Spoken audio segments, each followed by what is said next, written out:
Hello बच्चों, मैं नवजीत सिंह तवा finance coaching में स्वागत करता हूँ। आज हम देखेंगे कुछ टॉपिकों के बारे में। तो चलिए हम देखते हैं। 1.3 का तीसरे का दूसरा प्रश्न।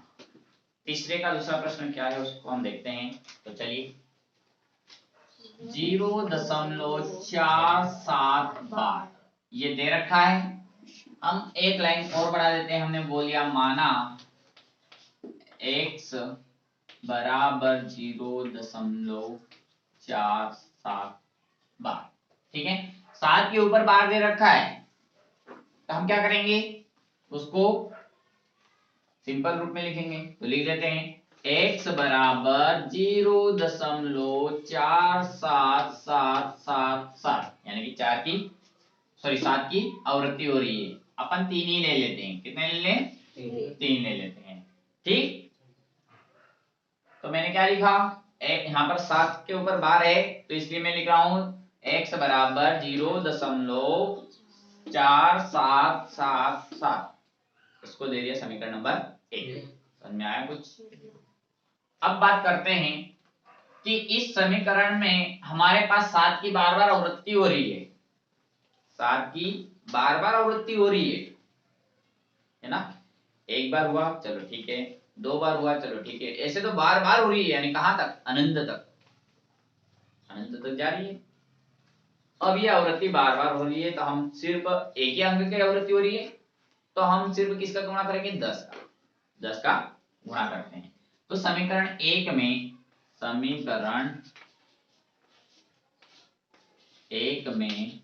10 का गुणा करने पर, समझ में आया? समीकरण 1 में 10 का गुणा करने पर। अब बात करते हैं 10 का गुणा की। तो 10 का गुणा करते हैं तो क्या आ जाएगा? 10x गुणा करते आता है ना। एक बार और सीख लो, 0.4777 गुणित 10 गुणा कर रहे हैं। ध्यान रहे मैं गुणा करना सिखा रहा हूं इसलिए नीचे लगा दिया 1 लगा दिया और क्या हो गया 1 2 3 4, 1 2 3 4। ठीक है, अब ये शून्य से शून्य कट गया, 1 2 3 1 2 3 क्या आ गया 4.777। एक और 7 ले लेता हूं, कोई तकलीफ तो नहीं रहेगी क्योंकि दशमलव क्या कितने भी 7 ले सकते हो, बताया कि नहीं। अब बात करते हैं दशमलव के बाद कितने भी 7 ले सकते हो, ये तो पता ही होना चाहिए आपको।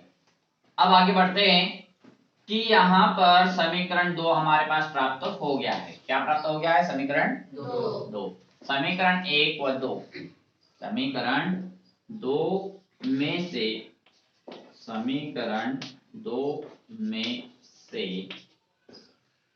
एक को घटाने पर, समीकरण 2 में से एक को घटाने पर, चलिए घटाते हैं। समीकरण 2 यहाँ पर है 10x माइनस x, समीकरण 1 ये है, बराबर 4.777। ठीक है, एक और ले लेते हैं 7। ठीक, माइनस 0.4777। ठीक है, ये संख्याएं बराबर हो इसलिए मैं 7 बढ़ा रहा हूं, नहीं तो बढ़ाने का होता नहीं है ना। अब मान लो यहाँ पर ऐसा हो जाता तो यहाँ पर 3 संख्या और यहाँ पर 4 संख्या तो फिर प्रॉब्लम आती। तो हमने क्या कर दिया, एक 7 और बढ़ा दिया, समझ में आया ना। इसलिए 7 का एक और बढ़ाना हुआ। चलो आगे बढ़ते हैं, घटाते हैं इसको। घटाया कितना आया 9x बराबर, अब यहाँ पर देखो हम घटा रहे हैं तो ध्यान रहे 4.777 और इधर 0.4777। घटाते हैं, ये 7 में 7 गया 0, 7 में 7 गया 0, 7 में 7 गया 0, 7 में 4 गया 3.4, यानी कि 4.3 बचा। क्या बचा? 4.3। पीछे जीरो लगाओ या नहीं लगाओ कोई दिक्कत नहीं है। अब बात करते हैं कि यहाँ पर 4.3 बचा, तो ये गुणा में है 9, कहाँ चले जाएगा? भाग में। दशमलव काट देंगे, 3 से चले जाएगा क्या? नहीं जाएगा, तो हमारा आंसर क्या हो जाएगा? 43/90। ये अब हमारा आंसर हुआ, समझ में आया?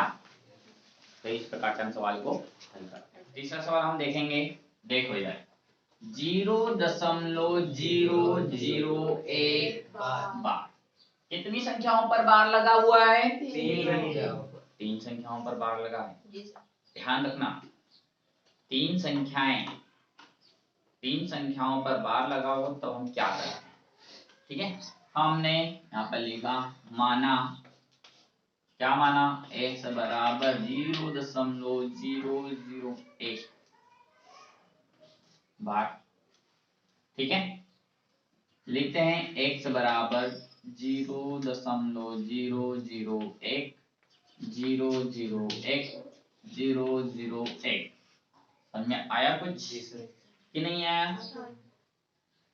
अब वही तरीका है कि ये समीकरण नंबर 1 है, 3 संख्याओं की आवृत्ति हो रही है, तो हम किसका गुणा करेंगे? 1000 का गुणा करते हैं। समीकरण 1 में 1000 का गुणा करने पर, ठीक है, किसका गुणा कर रहे हैं? 1000 का, क्योंकि 3 संख्याओं की आवृत्ति हो रही है। 1000 का गुणा करते हैं तो क्या हो जाएगा? 1000x हो जाएगा, और इधर 0.001 001 फिर 001 हो गया।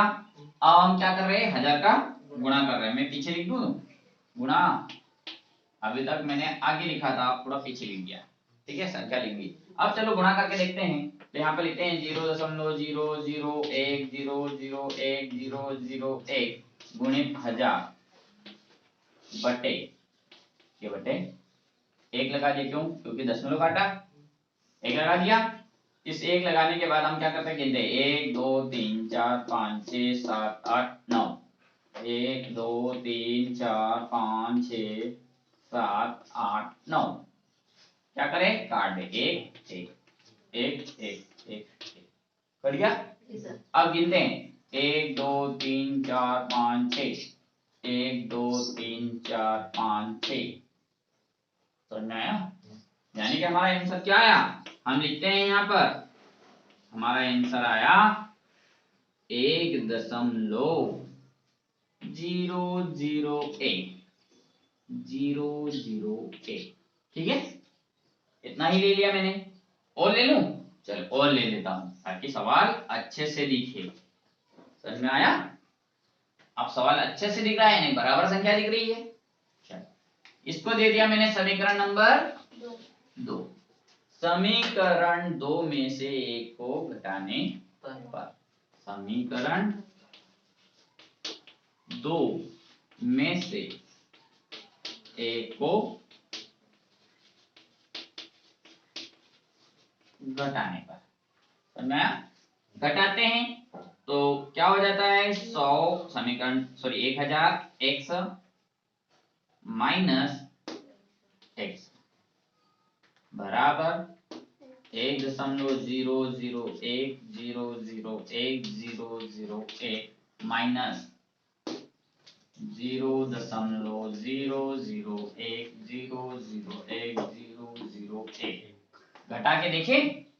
चलो घटा के देखते हैं, बहुत बड़ी संख्या है, घटाना भी आना चाहिए। घटाते हैं 1.001 घटाते हैं इसको 0.001 को घटा रहे हैं, ठीक है?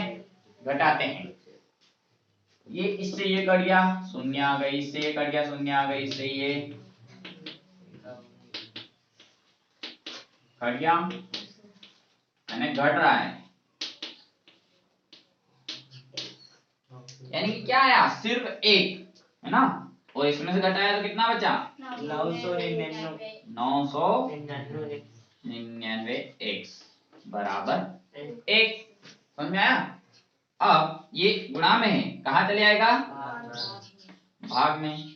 1/999। ये हमारे पास आपका आंसर प्राप्त हुआ है 1/999।